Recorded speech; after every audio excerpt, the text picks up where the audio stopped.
Oh god, everything is connected and I don't know where to begin. I guess let's start with the NordVPN ad, because right now the NordVPN ad is a show within a show, and I'm super invested in this storyline. I need to know what's gonna happen next. I need to see Black Widow 69 return, basically. And you know what? I'm making a prediction that eventually the NordVPN ad will turn into its own show.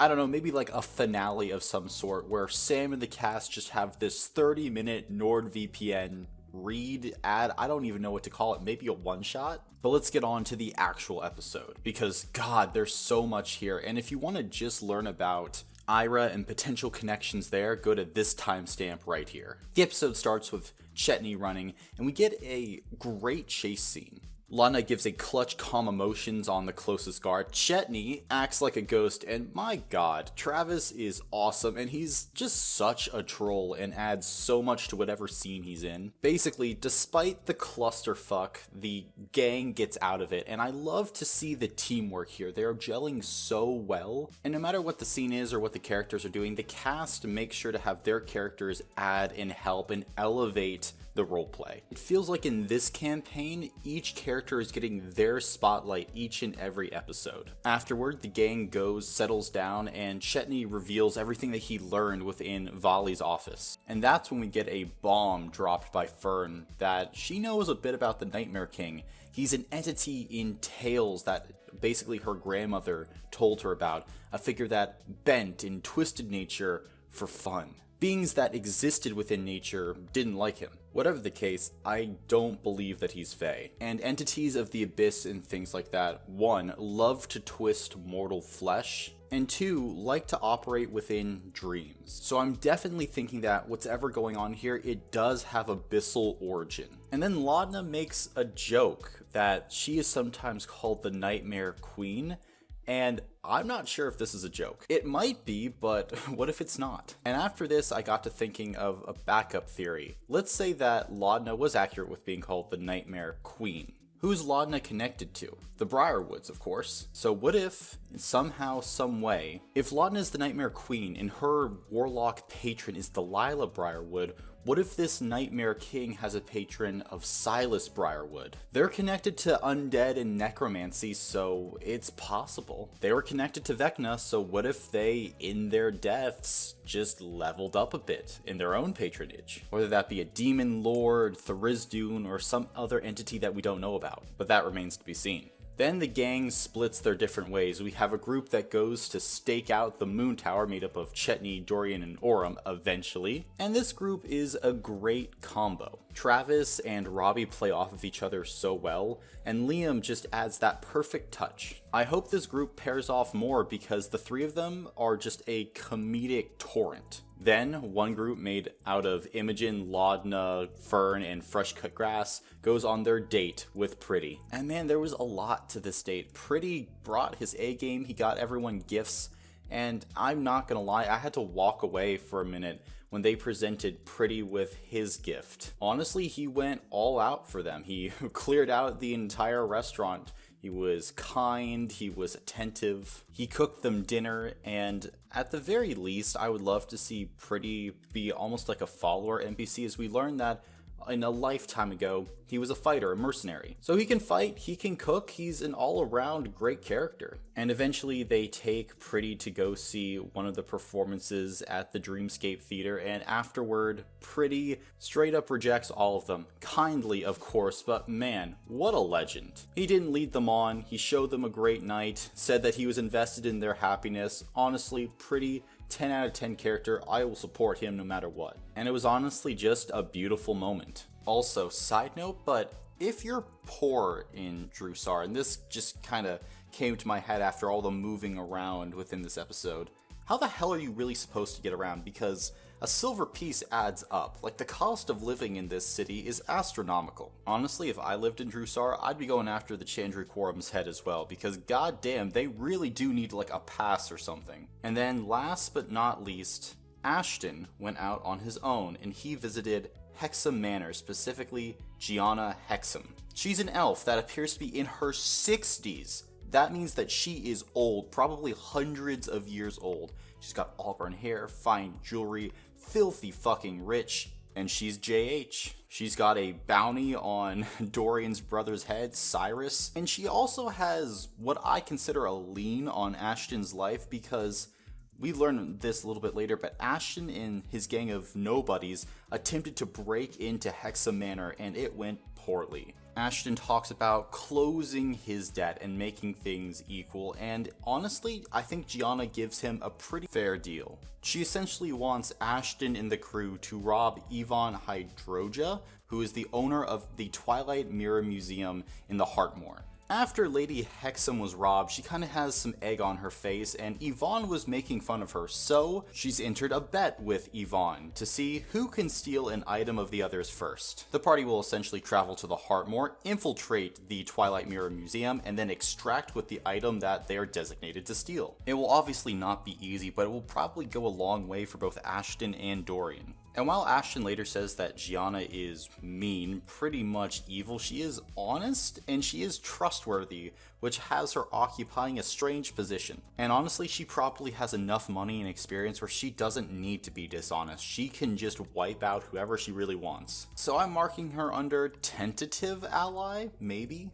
I mean, she does give some useful information, particularly that Vali de Trana is well connected in the Chandri Quorum. And with him being well connected, I think the party now needs to be on high alert, because he can bring down hell if they are in the city of Jrusar and messing with him. But eventually, the party regroups. And while there, they update everyone. Chetney, Orem, and Dorian actually find out after overhearing Vali that he's moving out of his office. So now there's a little bit of a timetable. If they want to get in there and see what's really going on, they're going to have to go back soon. And additionally, Ashton opens up a bit about his overall backstory. He grew up in a Greymore state home and formed his gang, the Nobodies. And after they had some success, they attempted to rob Gianna Hexham's house, her manor. Overall, a poor idea because Ashton is not a great thief, which is surprising because he's an Earth Ganassi.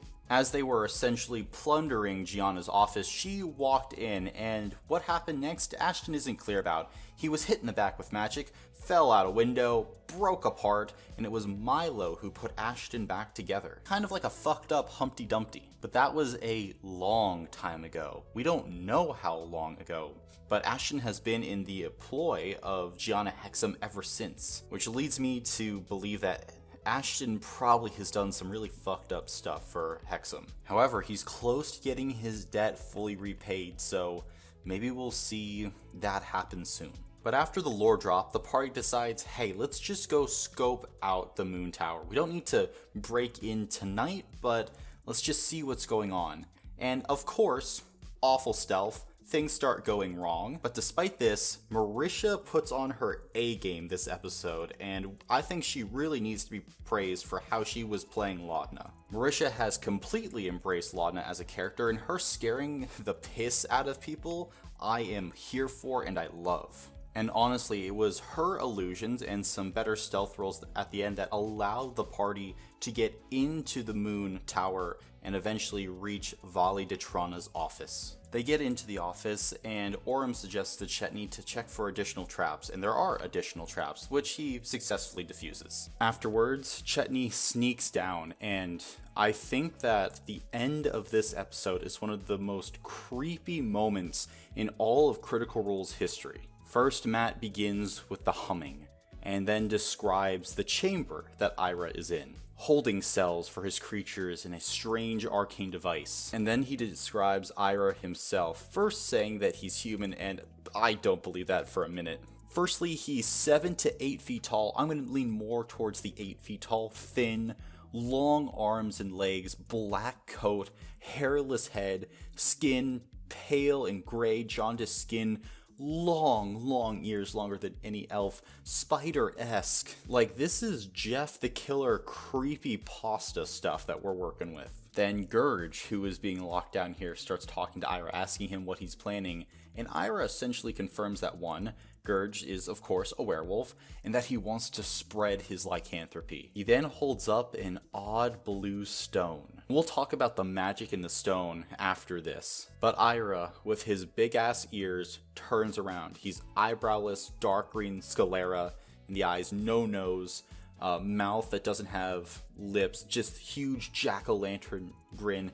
It's nightmare fuel. Again, it's creepypasta, Jeff the Killer, and Matt going all out on just the creepiness. But what's the stone? What's the magic? What's the deal with Ira? Well, we don't know everything yet, but I think I've made some connections. Episode 1 in this campaign, when the furniture came to life, what type of energy was used? Well, Matt specifically describes the energy as blue, like this blue explosion. He describes the lightning that was animating the creatures as blue, and the material that Ira was holding, blue as well. What's the color of Brumestone? Blue. Pretty much the same shade of blue. I think it is all connected. So we have the Brumestone, which is being moved throughout the city. Duggar was, of course, trying to get as much of this Brumestone as possible, probably trying to get it to Ira. Now, we know in lore so far that Brumestone's only known use was to levitate things and cities, airships, etc. But what if it can do more? What if it can animate things? I think Ira has been using this material to warp not only inanimate objects, but other creatures as well, like the Shade Creepers, and of course Duggar. And of course, Brumestone goes back to Aor and the Age of Arcanum.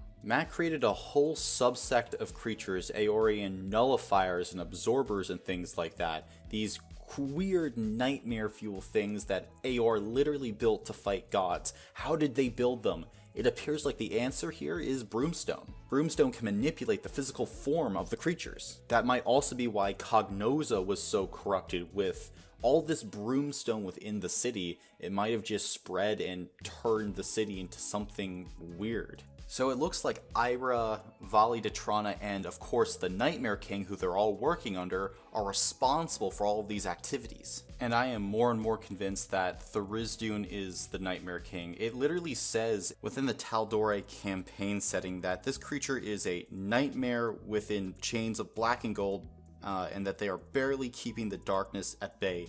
It's a rolling, hungry ink and darkness.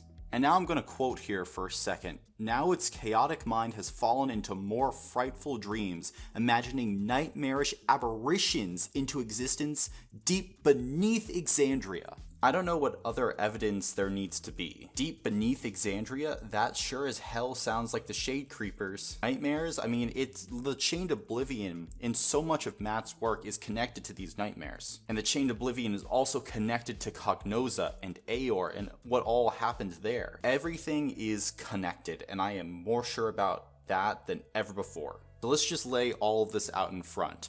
We have Tharizdun, which has been influencing things in Jrusar. Probably he is the Nightmare King. Then we have all of his followers. We have Vali Detrana, we have Duggar, we have Ira, of course. They have been setting up this masterwork pattern across the city of Jrusar, probably for some time now. Duggar was responsible for getting the Brumestone. Vali in his work essentially covered up for everything, getting them the resources that the other two need. Then we have Ira, who has been creating these nightmarish aberrations using the Brumestone. He himself has probably been corrupted as well, just judging by his fucked up face and shape. It is also likely, since Vali has deep connections within the Chandri Quorum, that Tharizdun has been infiltrating there as well. And everything is building to a head, to a point, but what? Well, it probably has something to do as well with the Treshy family. They are powerful, control much, and are well connected within the Chandri Quorum. It feels like there's one more face that's left to arise, or perhaps it's just the Chained Oblivion influencing players all around to move the strings that needed to be moved. Whatever the case, next week's combat is going to be epic, and I can't wait to cover it. If you're looking for more content like this, can I recommend this video right here, and thank you for entering the dungeon.